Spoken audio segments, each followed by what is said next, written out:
Hey guys. So we thought that you've probably heard enough about us and our story and our journey and three parts to my story, three parts to your story. So we thought maybe we'd share a bit about things we wish we knew about marriage when we were still single. That sounds like a long sentence. How you doing? That's breaking it down So a bit, three isn't things it? we wish we knew. Three things? Three things. Let's try and take it down to three things. I've only Just got, three things. I've only got three, so I don't know how many. You got things. three? I'm happy. I've got about 6. 16. Okay, go. So, and we don't know each other's we don't know each other's things. Like we haven't discussed it. So we're gonna be sharing it with you. Like I'll be saying it, and Rob won't know that I'm gonna This is say a this. raw, So uncut version. so you're uncut gonna version. See my natural You responses. keep trying to look at my No, notes. I've got it covered. You I'm got it ready. covered. I'm Okay, ready, so yeah. okay, you're covered. Let's go. You go first. No, ladies No, first. you said you got it covered. Ladies first. I'm a gentleman. No, it's fine. I'm saying you be my No, leader. You be this- the head and the leader, and go. Our motto is prefer one another. I'm preferring you. right now. I trumpet because I'm the head of the household. Okay, so this is what submission looks like. I'm now gonna go first. Wonderful. Yeah. I think first thing I wish I knew, maybe not in strict order, but one thing I wish I knew before about marriage when I was Yeah. still single is the nakedness of marriage. Okay, go on. We'd love to elaborate. So the nakedness in the sense of physical, Yeah. emotional, and spiritual and mental, like all aspects, I think, of nakedness, of being married to somebody, and so that person is kind of always there. Up in your business. I didn't say up in my business. Up in your business. Because my business is your business, right? Well, yeah. So I didn't say up in my business, but I think the physical one's obvious. You kind of know that once you get married, you're going to be having sex, and you're probably not going to do that fully clothed. Yeah. But I think what I hadn't anticipated was, I guess, like, although people tell you, Yeah. there's nothing like it, the experience of it. And so having someone around all the time, and even when that person's not around, you're always considering that person. And so, and especially with children, when children come along as well, it's like, say for example, from the physical side, obviously the sexual element, Yeah. but also things like just trying to get dressed. You know, the kids are at the door and you might be in the room and I'm not feeling comfortable with what I've put on, or I'm not feeling so good right today. And so it's like, do I hide under my dressing gown? Do I go into the bathroom to get changed? That freedom that I had as a single person to just walk from the bathroom to the, without having to worry about anybody. Okay. There's that element. All right. So then let's do a comparison then from the first 2 years to now. So how that's changed. Oh, it has changed, yeah. How, where. The obvious one is the children. Yeah. And obviously we had people living with us for periods of time, so that was more limiting than it is now. Yeah. But obviously we have 3 sons, and so as they're getting older, I'm not going to be walking around in front of them. I never did anyway, naked. But even with like underwear, or do you know what I mean, I'm constantly having to put on my dressing gown or put on something to cover myself, and then take it off again to put on the next thing and then cover it. And if they come to the door, either saying like, no, I'm busy, or putting something on, come in, that kind of thing. Yeah. So I think that's changed. Whereas in the first couple of years when it was just you and I think I was probably more caught up in the honeymoon element, the fact that we could now have sex. And, I don't think I've ever been someone to strut around naked. Why are you laughing? No, good. That's true. Because I really never have. Have I? Yeah. But I think now I'm more conscious now. You're more conscious now. Than I was back then. I think so. All right. I mean, think of our honeymoon. Yeah, but I think for us, I think the novelty, of married life initially, our boundaries were so blurred. We kind of had to readdress that. I don't know how long into marriage, where we were kind of doing stuff like there was no private space. So bathroom, using the bathroom, there was just freedom, too much freedom.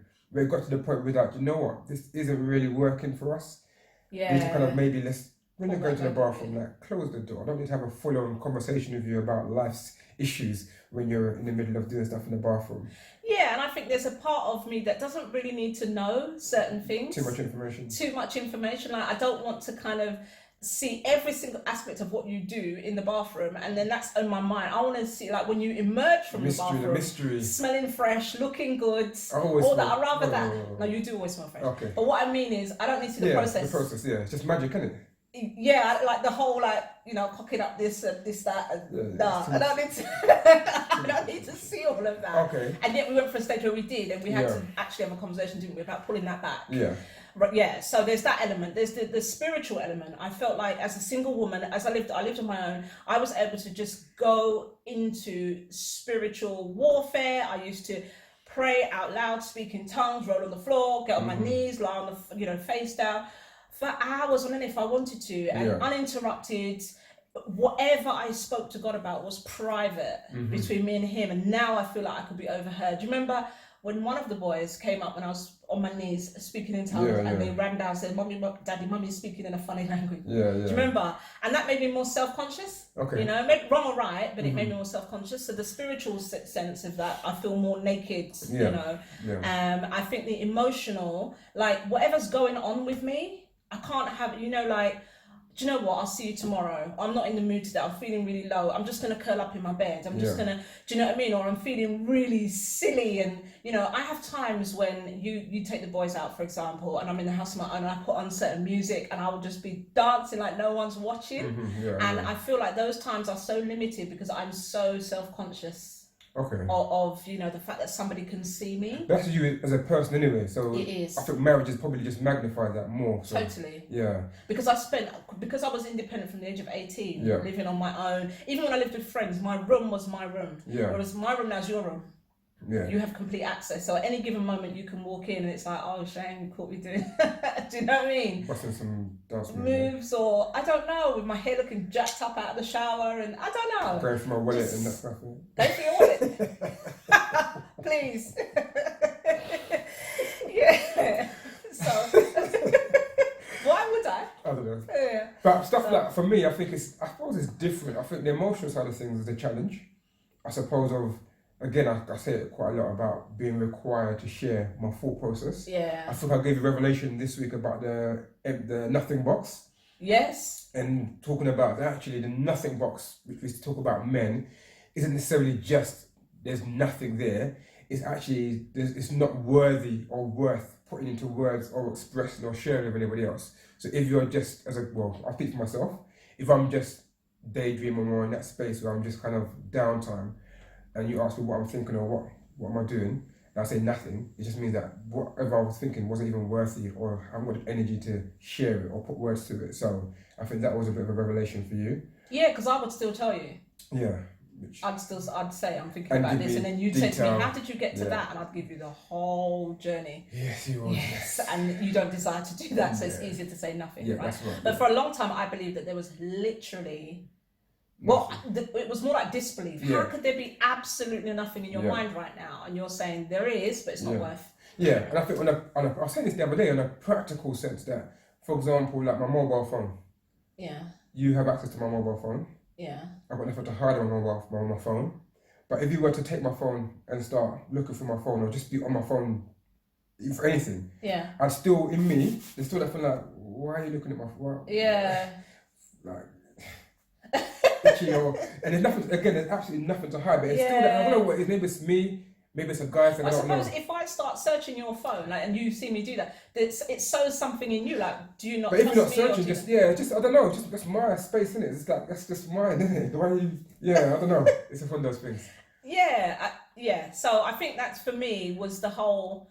You know, and even like the mental side, it's just my thoughts and no longer just mine, you know, just I have to consider, although I don't want to, that's seeping into another one of my points. Oh, another one of your points. Yeah. Okay. So I think that's, for me, that's probably that's your one. Yeah. All right. So then my one, I would say how much childhood experiences have an impact on married life. Okay. For me, I would talk about just everything. I think sometimes we underestimate how much our history impacts our current and future in general. But I think in marriage as well, I think there's moments and there's times where it's made me reflect back to my childhood, whether it was a positive experience or a negative experience. Yeah. I think talking about relationships, about my journey, part one, I think that was quite not emotional in that sense, but it really brought up those feelings of my childhood and my parenting and how my mum was, my dad's input, my sister's relationship. It really kind of made me think about how much that's not impacted, or how much it's influenced married life. And I think, again, for me, my childhood or my emotions or difficulties or triumphs, whatever, was boxed off into that area of my life. Where now married life is like, okay, it's now to create a new story, everything was new for married life. I remember you saying really early stages of our marriage, you said that because your mom and your sister, they were quite strong women, strong opinionated, you know, they weren't sort of, you know, on the softer side, they were more like, and then along comes me, who's very much like that as well. So I guess there's some... That was like my certain default. things must have stirred up. Yeah, I think, like I say, my relationship with my sister, me and my sister fight like cat and dog when we were younger. Then I got to the age where I was old enough to put my hands on her and win. The dynamic, you know, brother and sister. Female? Yeah. What? My sister, yeah, definitely. We threatened, and I think the point when I was old enough and big enough to say, listen, move from me. Yeah, I did that as well. Kind of thing, that kind of stuff. Yeah. That changed. That I know, but I had so many years when I was younger, things that I couldn't do. My sister having the gift of the gab and being able to shut me down and tell me what to do and trying to boss me about and hide stuff and wait for me to eat my sweets and eat her sweets in my face. And see, I can't imagine that, you know, knowing me. her now, Trust me. and she seems to have such a heart for people who are sort of, you know, the kind of underdog or downtrodden. I can't picture her like that. Siblings. I think that's all it is just siblings. Yeah, it wasn't anything vindictive or anything like that, but that was that. And I think when I got to ages like that, right, I'm a big man now, no one's telling me anything. How old do you go, 12? 13, 14. Big man. Big man, of course. I think in that sense then, I think that had a massive impact on my relationship with females, full stop. Yeah. But then obviously when we got together, and you being quite opinionated, quite strong-willed, having a view on stuff, it was like default, just shut down, automatic. But yeah, but you say that's one of the things that attracted you to me, and yet when we got married, it was like, yeah. Do you know what I mean? It's love turn your fool, innit? I think romance. Babes. No, come on, you know what I mean. Like the rose tinted glasses. Obviously, it was definitely an attraction, definitely a strength that I saw. But like you say, when you're married, when you live with it, magnifies, and it's every day, continuously in that sense, because we're together all the time. Yeah. I think that was a massive. Made me dig deeper into actually why do I feel this way. I had to get past myself and how I felt, and think, okay, why does it make me feel this way? Why? And then that happens. You have to unearth all those years of dealing with it and managing to navigate that kind of stuff, your emotions. So when I was 10 and I wanted to punch my sister in the face and I couldn't, I had to suppress that. I had to manage that. So I'm not saying I want to punch her in your face. Yeah, I'm just gonna. No. Okay, let me clarify that so you don't get those feelings. So that fight or flight thing, that kind of learning what's wisdom, what's not wisdom, kind of thing. Never really again going back to not having a male influence to say, right, this is what you got to do. This is how you should conduct yourself. It's not every battle you haven't got to fight every battle as a guy. Sometimes being vulnerable doesn't mean that you're weak.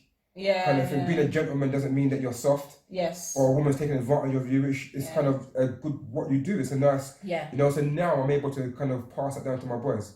Yeah. And I think sometimes maybe some OTT too strict with them about certain things that I haven't continuously trained them on. I.e., that if you see a female or a lady in the classroom, a teacher doing stuff at Sunday school, you've got aunties there packing up chairs and whatever, and you're sitting there on your games. No. Get up and you ask her if she needs any help. Yeah. Kind of thing. So those are the kind of things that I've. And the thing is, you know, there's one of them in particular would automatically do it because he likes doing that. Yeah. Whereas others would need to be told. Yeah. You know. No, you're right. Yeah. So that's my one about how the childhood experiences have influenced married life. Okay. All right. So let me go to my number 2. I think the I knew it. But until we had to do it, it's not hard, but it's different. Accountability. Okay. Yeah? Accountability. So that whole kind of checking in, you know, like in the early stage, you used to say to me, just let me know you've got there safe. Yeah. You know, or let me know what you're leaving so I know you're traveling home now and it will take you a certain amount of time so I know that you're safe. And part of me was like, wait, I'm grown. I don't need, like, curfews or whatever, although you never gave me curfews. There was a part of me that was a bit resistant But actually, I did understand it, but it wasn't automatic to me. Mm-hmm. So I had to learn. Do you remember that time I came home and you pretended you were on the phone to the police saying, "Oh, it's okay, she's back now. We found her. Sorry, you can call off the missing person." And I just thought, I laughed and that, and it was funny. It didn't upset me in the slightest. But inside, you like, I felt like, I've messed up again. It's not automatic for me. And again, I think, like what you're saying, that whole childhood thing, I've been independent for so long, you know, and I think because I guess I appeared sensible to my mum, she did give me quite a bit of freedom, and I kept proving myself that I could be trusted, and so I had quite a bit, not too much, but you know, I had to be home at a certain time and stuff, but I'd get home earlier than the time she'd given me to prove that I could be trusted. And so from quite early on, I think my mum felt that she could trust me to just go places and come back and be sensible and all that. And so suddenly I'm now having to, "Oh, hi babe, I've arrived, I'm here, hi babe, I'm just leaving now." It just didn't come naturally to me at all, you know. And then I think when the children came into it, being accountable, not accountable to the children, but accountable for example, I have to be at the school at a certain time to pick them up, and all that kind of thing. It's like, I'm not used to this kind of but I think restriction almost, but I you suppose know? it took for us to have a deeper conversation around it, and I think that's why communication is such a massive thing in marriage.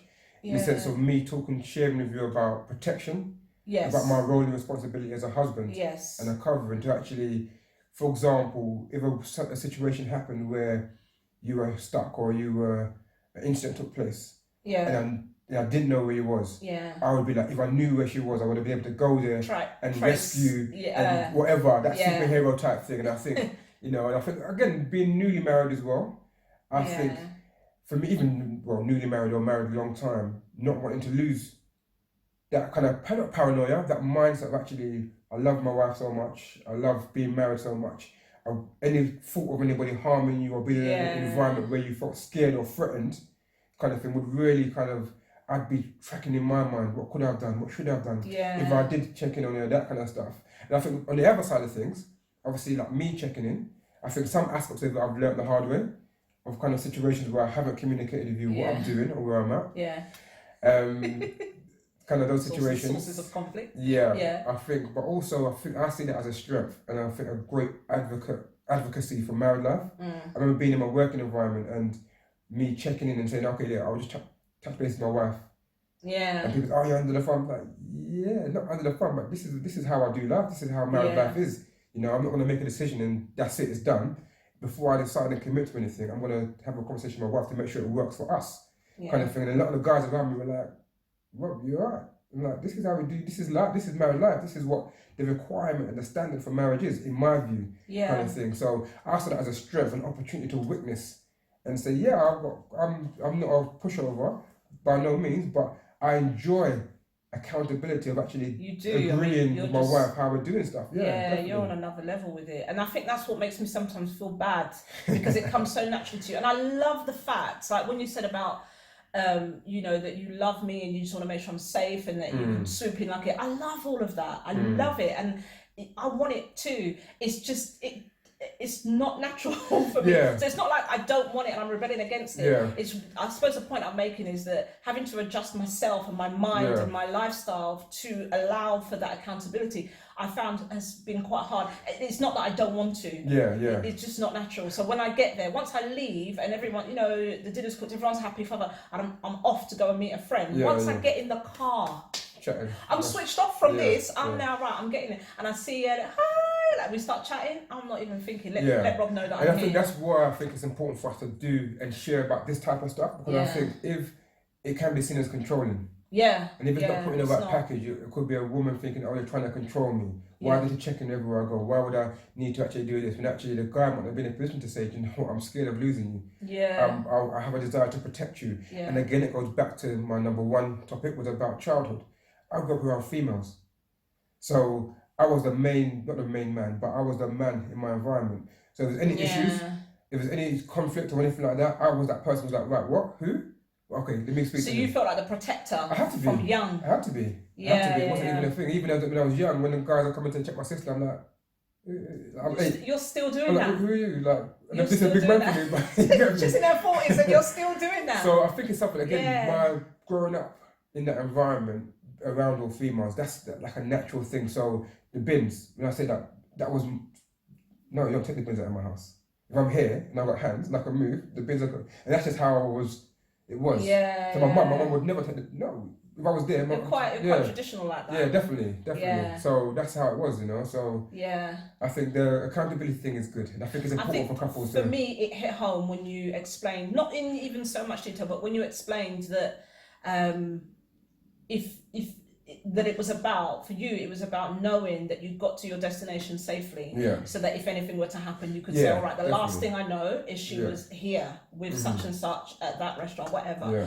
Yeah. That's when it kind of, and I think I got better after that. Yeah. You know. Then the kids come into the equation, it's a whole new level now. That's it. And then you also said to me, that's it. You also explained to me about, you know, you feel responsible for me and the children. And when I'm out, especially with them as well, it's like your whole family, the whole, you know, apart from yourself, your whole family is out there somewhere. Definitely. And what that feels like for you, you know, and so that helps. Depending on where you're going, who you're with, all that stuff. Yeah, 100%. Knowing how much I get lost. How much you get lost in directions, 100%. So all that kind of stuff. Praise God for sat nav. Yeah. Yeah.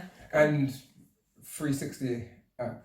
Yeah. So we trust me, we're not being. This is not a sponsorship thing. Or I think we're okay. Well, let's just call it a tracking app, I suppose. We have what we did is we've had it a few years now actually, but we ended up putting like a tracker, a family tracker app on our phones, so that I can tap in at any time and see where Rob is, and vice versa.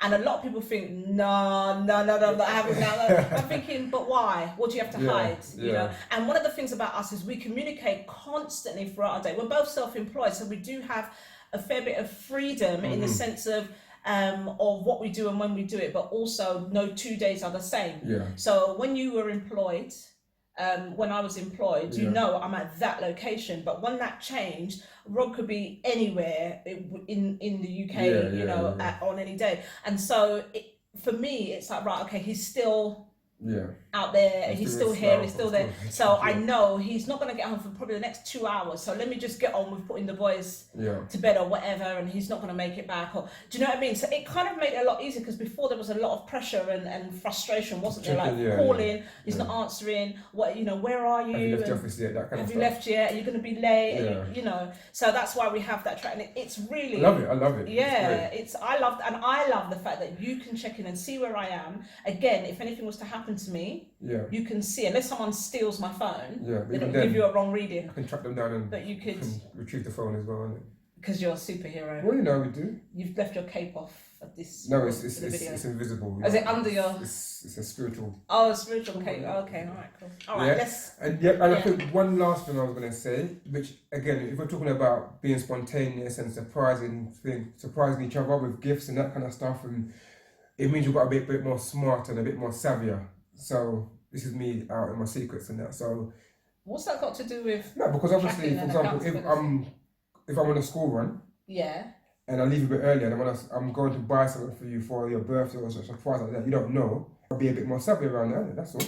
You're still working on that one, aren't you? No, it's still like day before. My game is. Your game's not tight. Extremely tight. Next one. Is it my next one or your next one? Your next, because I've done 2 now. Okay. Yep. That conflict and disagreements can be a good thing in marriage. Okay. That's it. Okay. Conflict is good. Depending on how the outcome of it. Yeah, I think it's just about.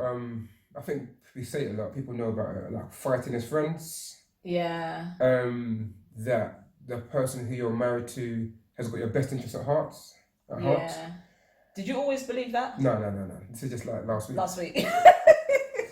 I just realised that from last week. I got revelation last week. Yeah. Downloaded. But let's talk about what we had to put in place so that our conflict, so we could have conflict as friends, or do you know what I mean? The do's and the don'ts. Yeah. That stopped it from getting. I think people might look at ours as extreme, because I think. I still think it's worth sharing though, because I think we got that teaching. So I think and maybe it's good to pass it on. So it's possible. Obviously, we're going to do a session on conflict later on, but I think in this area, I think we set some boundaries around our relationship as a whole. Yeah. From early on, kind of thing, and a couple of the things that we don't do is we don't shout and swear at each other. Yeah. We've never, obviously, swearing. Christians don't really do that too tough. Oh, trust me. No, but that's happened. But trust me, there are Christians who but then some swear. people that it might slip out, or it might happen just by chance. I think that's human. I think even more than that, you know. Yeah, but let's not. I think it's a journey, isn't it? Yeah. So there are some people who will swear because that's how they express themselves. Yeah. I'm not saying it's wrong, right, whatever, but I think that does happen. Yeah. So I think what the point I'm making is you're saying it as it's a given. No, but I'm talking about for us. Let's not talk about. As Christians, we know that this is life, real life we're talking about. But for us, what boundaries we put for who we are as individuals, kind of thing, and I suppose we don't. One of the things we do is we're never going to tell each other to shut up. I can't bear that. I just don't like that. Shall I try? With anyone, no, don't. Let me try. Please don't. No, don't. No, please don't. I think I'm a good no, even when I hear, like, you know, when we're out, when you, as in plural, when you're out and you see even parents saying to their children, "Oh, shut up." I can't bear it. I think it's so demeaning and so disrespectful. And it's like saying, whatever you have to say, I don't want to hear it. I can feel a social experiment going on. Don't do it. No, you sure? I might. No. Your face. I don't like it. Because you know why? You know why? That if you say it, that means we can never say again that we've never told each other because you would have said it. All right. Don't say. So I there's don't stuff like that, and I think coming from where we came from, my background, I would say from myself, I was quite verbally aggressive, quite really in sports, and I think in general I was. Yeah, when you're on the football pitch. No, but I think in general, if I feel like someone's trying to, like again in conflict, get at me, right? Let's do this. I'm good to go. Yeah, but your face twists and gets swingy, but you. I used to be. Really? I can't see you like being aggressive, swearing, all that kind of. Oh, my mouth was filthy. Mine was as well, you know. Yeah. Mine was bad. Less of that, yeah. Yeah, anyway. Redemption. Wait, that was then. So I think those are the main boundaries that we put in place. Not walking out on each other.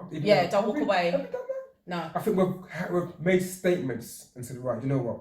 For peace of mind or whatever, I'm going to leave now. Stop here. Yeah. In that sense. So for me, I think that's. I think we're more likely when that frustration comes in. We're more likely to go silent because if I speak now, it's not going to be nice. Yeah. And that silent might last a minute or whatever. Like we're just sitting there, aren't we, in silence? And then like one of us might say, "So is that it? Are you done?" Which is probably the wrong thing to say. With that attitude, yeah. But like somebody needs to speak now. Yeah. But it's more likely. I know for me, if I'm struggling and I just don't want to say anything that's going to be nasty or I'll just kind of. I think it's that sort of count in my head. Self-discipline. And I think without spiritualizing, I think obviously it's definitely a fruit of the spirit that we've exercised now in our marriage, 100%. I think we're still learning a lot when it comes to conflict. But I think we've had probably, I would say in the last 5 years, I would say more so, we've had more disagreements and conflict that have led to great outcomes. Like breakthrough, like, my gosh, we can do this. Okay, that was okay, let's argue again kind of thing. Not necessarily straight away. But even like the next day. Yeah, and I think or later on that day. And I think we actually encouraged them, well done, like look what we did. Yeah. But a big part of that is the kids, isn't it? Yeah, and I think what it has done is create a platform for us to share our emotions. Well, for me anyway, that kind of level of conflict or discussions around difficult subjects has going to give me more of an open platform to share how I feel without feeling like I'm going to offend or it's going to lead to more conflict and stuff like that. So it's helped me to be more open over the last 5 years. I think what it's done for me is in the early days it was about winning. Yeah. Even though we had so much teaching about nobody wins when you argue, when there's conflict and you're hurting each other or saying things that are not nice or whatever, no one wins. But there's still a part of you that wants to fight your case. Yeah. Now I feel more like rather than push you away by trying to win, I want to try and open up to draw you closer. Yeah. I want to help you to understand why I'm frustrated or why I'm upset, and that might not always come across in love. Yeah. You know what I mean? Because I'm frustrated, I'm angry, I'm whatever. But I'm realizing the benefits of doing that means the outcome is much better. I've learned to, I suppose, trust you more in conflict and being able to regulate my self-talk. That in the midst of conflict, I can actually calm myself. And can actually think, right, well, what's required now to make this move forward? What's required now to make you feel like you're not holding back or anything like that? And I feel like I've got a bit more skillful around that. Yeah. Even my body language and just kind of being able to be like, okay, this is not, you're not fighting, there's no... So I feel like much, and I think, you know what, more than anything, because of the things that we're involved in now, ministry-wise, business-wise, and I think for me, I'm so much more sensitive to the Holy Spirit now. Yeah. I feel like I'm attempting to be much more open and in tune to the Holy Spirit, where I feel like now that kind of stuff and myself grieves the Holy Spirit. And I'm trying to be so open now. We can't afford to waste time. I think it's a bit like, you remember in +1, where I wrote about the first argument when we were still living in the flat. Yeah. And when I attacked you, literally verbally attacked you, and then you came back at me, and I pushed you and pushed you and pushed you, and then you came back at me, and then you went and sat with your head in your hands, and I looked at you and I thought, I'm destroying him. This is not, I didn't pray and fast for 3 years to then be given a man of God to then destroy him and pull him down and frustrate him. And when I saw you sitting on that sofa with your head in your hands, and I'm thinking, nothing else, I caused that. And I looked at it and I thought, no. But still, over the years, there was still, but there's a part of me that still feels like that. It still feels like, oh, what are you doing? Why are you saying that? Why did you feel the need to say that? That's only tearing down. That's not building up. And yet it comes out. And then I get frustrated with myself for saying it. But yeah, I hear that. And I think that leads on to one of my other ones, I think, with the whole, the argument we had for a week. Yeah, so I think that kind of attaches to okay, let's go. Yeah? Yep. 3 of 3. Pick carefully, you got one more. What? No. Time is gone. Right, I'm going to merge them then because they're important. All right, I'm going to go with sulking is not an option because that does tie in with the arguing. Okay, go for it, yeah. So I realised in marriage that sulking is really not an option. I mean, you can do it, it just doesn't really get you anywhere. So when, and I do it, but it's not really enough. Really? That's sulking where you just kind of shut down. I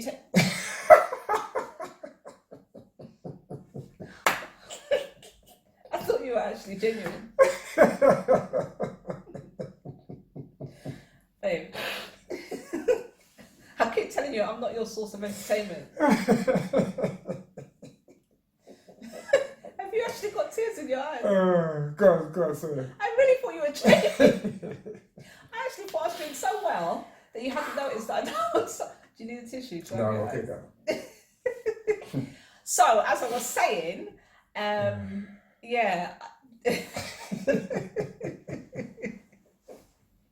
I was saying, sulking, are you going quiet when something's not going your way or when you've had conflict or whatever and just kind of deciding that you're just not going to interact with the person or not speak? Well, I'm trying to minimize it. Is it that bad? So, okay, let me share about that week here. So we had a week in the early stages of marriage. We didn't have the children yet. And we argued about something, and this something I was obviously building up in me for a while. And I remember we were arguing, and then you said something, and it just, that's it. It was like the straw that broke the camel's back. And I roared at you. Do you remember that sound? I don't even know where that came. It was like a sound that came from the pit of my stomach and came out of my mouth. And the look on your face like, what on earth is happening to you? Are you possessed or something? And I remember stomping out of the bedroom, down to the front room. I flung myself onto the sofa in this dramatic, this something out of a movie, and then started sobbing. And then you came downstairs, but it was really calm, and you opened the door and just stood there. And I had my back to you, but I could just sense that you were just standing there looking at me, probably thinking, what on earth? I don't know what to do right now, but what on earth is this? What's this going on over here? And then I shouted again. I said, if you're just gonna stand there, then you may as well leave the room or something, because that's not helping. Something like that. I can't remember the exact words. And you did. You left the room. And I think you were in that place of, you know what? That's what he said, isn't it? He said, if I'm gonna stand there, which I was doing, I might leave the room. I'm like, okay. I leave. That's so cold and unfeeling. Well, anyway, I was being super dramatic, but the result of that is that we didn't speak for a whole week. Yeah. Like, not one word spoken. And it came with its pros and cons. Let's be real. I went to the gym that week, hard, loads of football, not interrupted at all. I mean, this is the pros. Let me just do this first. Yeah, gym. I think I gymmed it every day. One time even twice a day.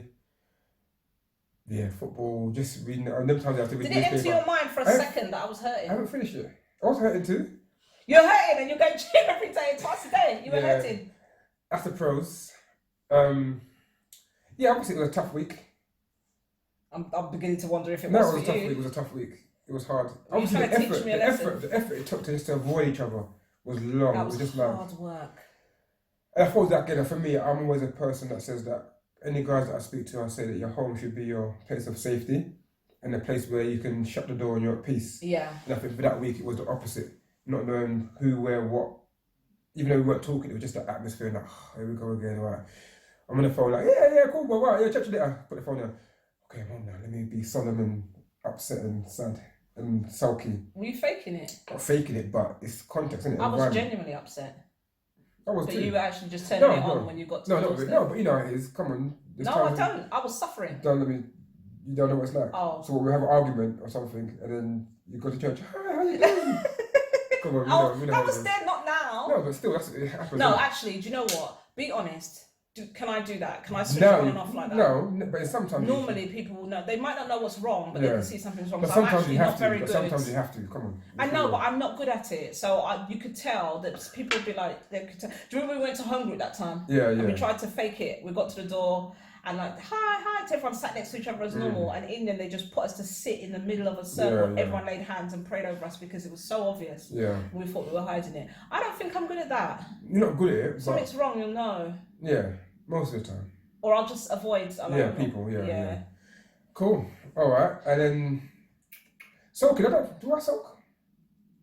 Or did I soak? You have a little bit. I think you'll go quiet, but you'll respond if I speak to you. Yeah, you'll still function. You'll still do everything you need to do, but you're just kind of in a more somber mood. Whereas I'm just like vexed. Don't listen. If you know what's good for you, I won't say that. But whether it's you, the children, anybody else, leave me alone. Yeah. Leave me alone. And I want to go into my space, which cave. I don't have. Yeah, we discovered the woman cave. Yeah.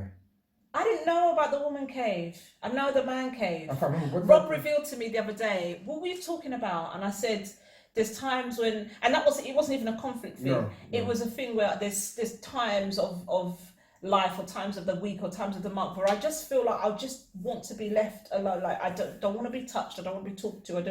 And Rob said, and I said, it's not even about a vex thing. It's just, I just want to be me, you know? And he said, that's when you go into your woman cave. And it was like a revelation.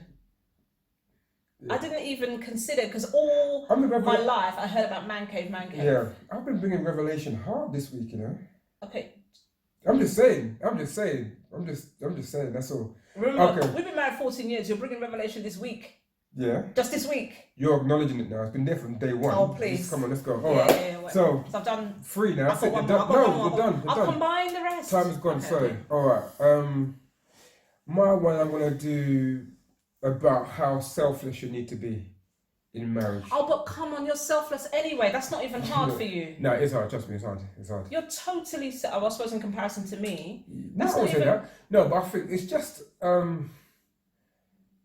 It's hard. I think being selfless is hard. It's still hard work because I think it just challenges the small things, the big things. The big things are easy. I think the big things are easier. About sacrificing, whether it's a season where you haven't got financial money to do stuff and buy stuff for yourself. I think that's easy because it's a practical, maybe it's more of a manly thing. I think women do that anyway, but for me, that's easy. I can easily deny myself to see my family secure, to make sure that you're happy and the boys are happy, that kind of stuff. But I think the small things, even more so now with the kids, is actually doing things without having to say to either the boys, or there might be little things that you might do, or if you're not, I suppose, how can I put it? It's hard to put into words actually, but I think it's something that's hard because you've got to battle yourself. That's what it is. So again, that self-talk, I don't know, maybe I have more self-talk than other people because I don't talk that much, or I do, but, well, I think I do. In that sense, so I think it's that discipline of having to be the best that I can be, or try to be the best that I can be. Where I want to down tools, if for example, if I come home and you guys are sleeping, or you guys are upstairs in bed, and in the evening, and I might come home and come into the front room and the boys have been the last ones down. Yeah. And they might leave their plate or something on the floor, or whatever. In my head, I was going to be like, you know what? let them deal with that tomorrow morning, or you can deal with it. Why don't Sonia come down and check whatever? Yeah. But actually, I think for the benefit of the household, even though I want to just come and just flake out, I can just do. And I think the small things, for me, that's some of the hardest things. So the selflessness, what I want to do, actually, for the benefit of the family as a whole. Yeah, I hear what you're saying. I mean, I don't know if I put it into that category. Maybe it does belong there, but I see it more as you're more, when you set your mind to something, like I said, I'm done, I don't want to do anything, and then having to do it, and you're not an instant person. So you do it, but you do it when you're good and ready. My timing, yeah. Yeah. So if I say to you, babe, you will do it, no problem. If I say, well, babe, can you just do homework with him while I go and do that with him or whatever? You will do it. But if for you to do it without being asked to do it, no, you're much more likely to sort of lay back and let it pass by, if you know what I mean. I think the get up and go, because you're not a blitz person, you're not an instant person, you're more of a contemplator, you're more of a, right, I'll do that tomorrow instead of doing it today, that kind of thing. And you like your downtime, you like your chill time, you like to sleep. I don't sleep. I like to sleep. Oh, definitely. I beg you to try and deny that. I like to sleep. Do you know that Rob, and if anyone writes comments to prove that this is true, I'm not going to be happy. Rob convinced me for how many years? How many years? Are we doing this really? Really? How many years? I don't know what you're talking about. 14 years married now, 15 years together, probably about 12 years. Yeah, you. Rob convinced me that because he has sickle cell trait, yeah. Sickle cell, no, yeah, go on. Trait. Sickle cell anemia trait, yeah. Same thing. Yeah, he needs to sleep more than the average person. No, your interpretation of this is wrong. They didn't say I need to sleep more. What, you desire to sleep? No, it comes with, makes you sometimes lethargic, sometimes lacking energy. Doctors out here, back this up for me, scientifically proven, yeah? I finally, when it got to a point, don't listen to eBay. Google, don't Google everything. Google. But if I said, no, I thought to myself, hang on a minute, I did Google it and I looked at what are the symptoms. Wikipedia. What are the symptoms of sickle cell trait? Yeah. None. Okay. None. I'm going to bring a GP, the doctors know. Whatever, I don't know, but I fell for that for years, thinking, maybe it needs a little bit more rest. Because when we first got married, remember when we was living at the flat, and Rob would sleep till midday every Saturday where possible, like out of football season. Any chance that you got, like every Saturday? Yes, if you didn't have football, and which was rare because you always had football. And also if you booked a week off, like annual leave. Yeah, sleep definitely standard. So oh my gosh, do you know what we had to do in the end? Rob would book a whole week, and I would book the last 3 days. So the first 2 days he could just sleep. He would sleep the whole day, but you'd this get is up, me being selfless. So you're thinking of you. Make breakfast, read the paper, and have a nap afterwards. Then get up, do something else, have a nap. Just like you would sleep. And I'm not like that. I don't need a lot of sleep. And so there's times when I would watch him sleeping, thinking, how much more can you actually sleep? I mean, I think there was time I had to check your pulse. When you work hard, you sleep hard. Yeah. What, I don't work hard? Go on, I dare you, deny that. No, but you're talking like you're some kind of labourer that does hard physical work. You know what I do is hard, you know? Babe. Let's not go there.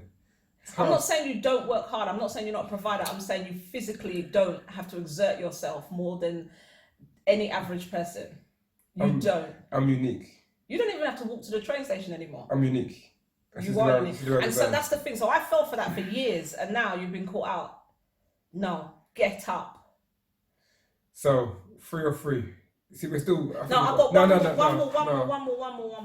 more. Right, I'm going to combine it. 2 things here: seasons, like adjusting to the seasons of our relationship. Yeah. Yeah. And also the reflection, i.e., like a mirror reflection of how much your spouse rubs off on you. Okay. Yeah. Those are 2 things when I was single, I didn't consider.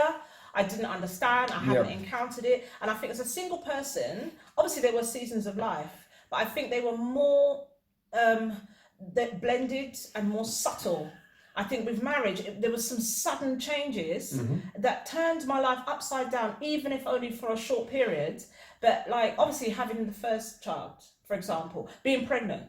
Yeah. You know, and we wanted to be pregnant quite long before we were able to be pregnant. And so when it happened, we were so joyful because a whole other video again, but we had a report that it was unlikely that we'd be able to have children.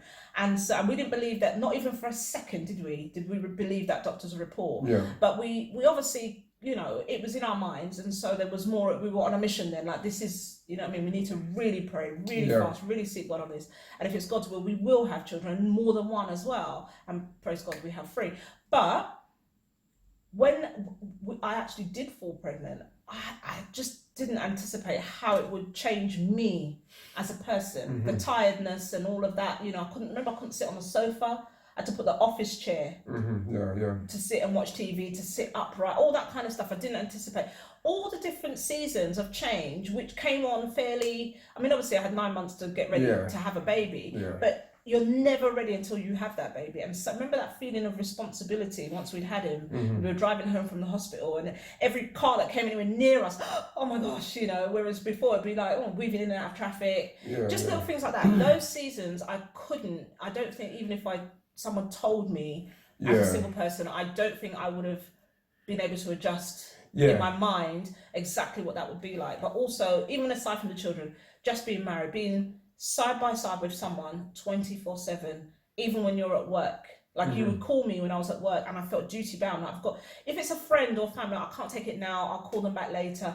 If I don't answer or respond fairly soon, you think something's wrong. So I felt duty bound to answer the call. Everything changed. Everything. And I suppose navigating those changes then require more communication. Yes. More areas of conflict can come in. Communication. So I think the seasons can be determined by how well you are doing in your marriage, and how well you do it together.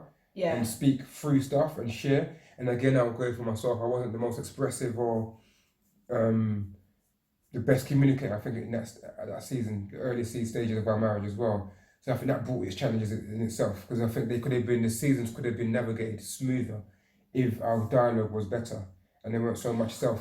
I think you're actually a fantastic communicator. Now you say that, you can say that now. But I think before. No, even back then, I thought one thing that attracted me to you is that from early, when we first met, we just talked and talked. Remember, there was never an uncomfortable silence. No, but I think, remember, I was good about talking about things, but about self, about how I was feeling, and I think that was a theme. That's what I was going to say, is that learning, for both of us, I think, learning to talk about ourselves and our thoughts and things, that's true. I think the reflection bit, you know, looking in the mirror, like how different we are very different in so many ways, but it works, because we make it work, and you know, it's not instant, we make it work. But there's so much of you that I can now see in me, and thankfully great qualities that I'm picking up on. And what I love is that you've given me time to develop. So one thing, you are simply the most patient person I've ever met, when it comes to me especially, because no matter how many times I do that thing, or how many times I might mess up, or how many times I forget something, there's no condemnation, no accusation. Have I ever forgotten your birthday? Ever. It's okay, I've forgotten our child at the school disco, but I've not forgotten your birthday. So, you know, all that kind of thing. You've never ever raised it, whether in conflict or conversation, whatever. You've been patient and allowed me to develop. And I'm learning from you, from your non-verbal example, how to be patient with our children, how to understand that all 3 of them are different, but they're also different to us. I try to consider, okay, give it time, or okay, this is maybe a bit of a weakness in them, or it looks like a weakness now because they're children. As an adult, it's going to be a wonderful asset. So I've learned to be patient, and I still haven't got it, but being patient and waiting for that time when it breaks through, you know, and it kicks in. And I've learned that from you, and I think that reflection of, you know, even the way that you do certain things, you know, I think a lot of it has rubbed off, but it's probably been so gradual. I don't know if you've noticed it, but it's been so gradual over the years.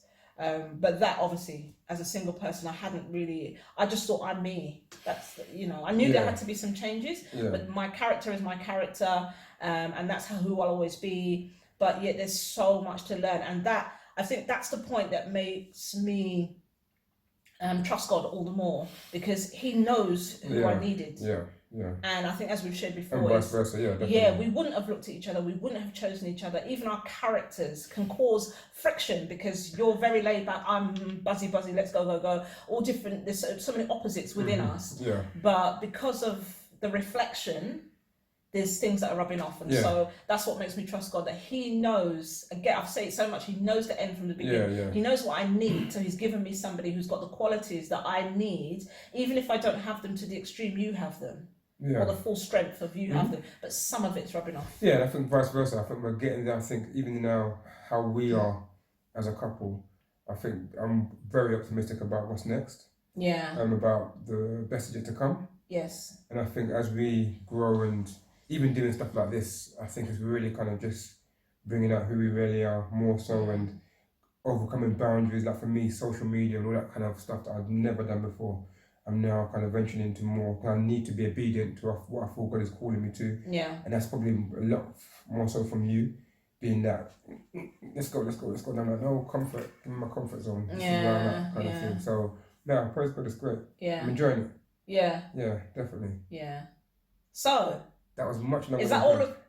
It's long, isn't it? Yes. Have you done all of yours? No, but I'm not going to do them. I'm at peace with what we can talk about it after. Yeah, definitely, off camera. And if it's worthy. Yeah. That's cool. So that was a long one, but yes, 3 things from each of us. Hopefully, it's been interesting, and we know that, and hopefully something you can reflect on and kind of see in yourself, and all, if you're married or if you're single, how that can relate for you in your situation that you're in now as well. So hope it's been enjoyable and worthy of watching and sharing and subscribing to as well. See, you said I did it. See. I think also, as well as enjoyable, does it help? Yeah. Does it bring any kind of clarity to single people, to married people? Can married people relate? Yeah. Or are there different things that they've gone through? And is there anything that you would like us to cover? We always say that because a friend of mine sent me a bit of a list actually of some of the things she'd like to see discussed. So, it's good to be able to do that and share our experience and our knowledge, I suppose, of working with couples for so many years, but also working with single people. I mean, I oversee a singles ministry, and so I have to be mindful and always listening to the needs of single people. So not forgetting that we were once single people, some for longer than others. I know what you mean. Okay, so over and out. Hopefully see you again soon. Yeah. And take care. Yeah, bye.